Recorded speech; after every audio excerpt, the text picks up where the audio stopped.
నీటి వనరుల విషయంలో స్థానిక ప్రజల అనుమతి లేకుండానే భూ వినియోగ మార్పిడి జరిగిందనేది ప్రధానమైన సమస్య. అదేవిధంగా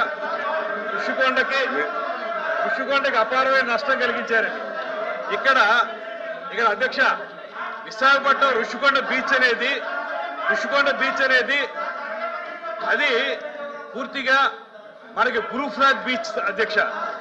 మొత్తం రాష్ట్రంలో ఉన్నటువంటి అన్ని బీచ్ల్లోనూ బ్లూ ఫ్లాగ్ బీచ్ ఏదైనా ఉందంటే అది ఋషికొండ బీచ్ అధ్యక్ష.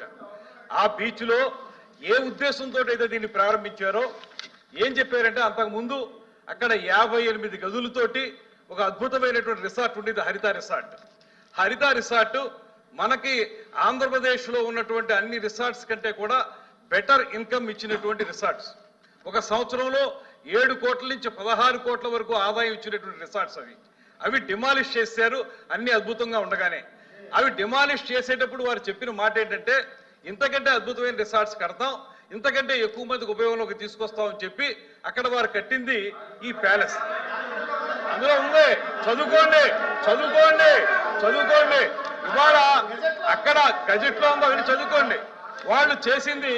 వాళ్ళు గదులు కడతామని చెప్పి చేసిన పని ఏంటి తెలుసా అధ్యక్ష? విజయనగరం బ్లాక్ అని కట్టారు. అందులో 3 బ్లాకులు అప్పటి ముఖ్యమంత్రి గారికి, అప్పుడు వారి కుటుంబ సభ్యులకి ఏర్పడేలాగా. కళింగ బ్లాక్ అని కట్టారు, అందులో అఫీషియల్స్ కి. అదేవిధంగా గల్బదీ బ్లాక్ అని కట్టారు, దాని తర్వాత వేంగి బ్లాక్ అని కట్టారు. ఇవన్నీ కూడా 7 బ్లాకులు కట్టి 7 బ్లాకుల్లో మొత్తం అన్ని కలిపి మనకు రూములలో వేడే. మేము ప్రత్యక్షంగా చూసాం, డిప్యూటీ చీఫ్ మినిస్టర్ గారు చూశారు, ముఖ్యమంత్రి గారు చూశారు, మేము వెళ్ళి చూసాం. వీళ్ళు చెప్పిన మాట వాళ్ళు ఆ రోజున అప్లికేషన్ పెట్టినప్పుడు విని సావధానంగా వినండి. ఇప్పుడు అప్లికేషన్ పెట్టినప్పుడు వారు చెప్పిన మాట, దీన్ని బెటర్ రిసార్ట్ గా చేస్తామని చెప్పి చివరిలో ఒక జీవో ఇచ్చారు అధ్యక్ష. ఆ జీవో ఇచ్చినప్పుడు దీన్ని ముఖ్యమంత్రి గారి యొక్క నివాసం కోసం జీవో నెంబర్ కూడా చెప్పాను. కమాన్ రండి తీసుకుందాం.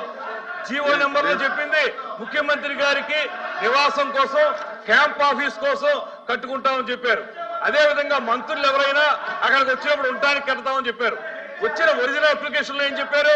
మేము మంచి రిసార్ట్స్ కడతాం, ఇంతకంటే అద్భుతంగా చేస్తామని చెప్పి ఈ రకంగా చేశారు. ఇందులో మొత్తం అన్ని కలిపి వాళ్ళు ఖర్చు పెట్టింది 481 కోట్ల రూపాయలు ఖర్చు పెట్టి, దీంట్లో బాత్ టబ్ ఉంది అధ్యక్ష 12 లక్షల రూపాయలు. అవి మొత్తం మీరు తీసుకుంటే లోపలికి వెళితే ఇంద్రభవనం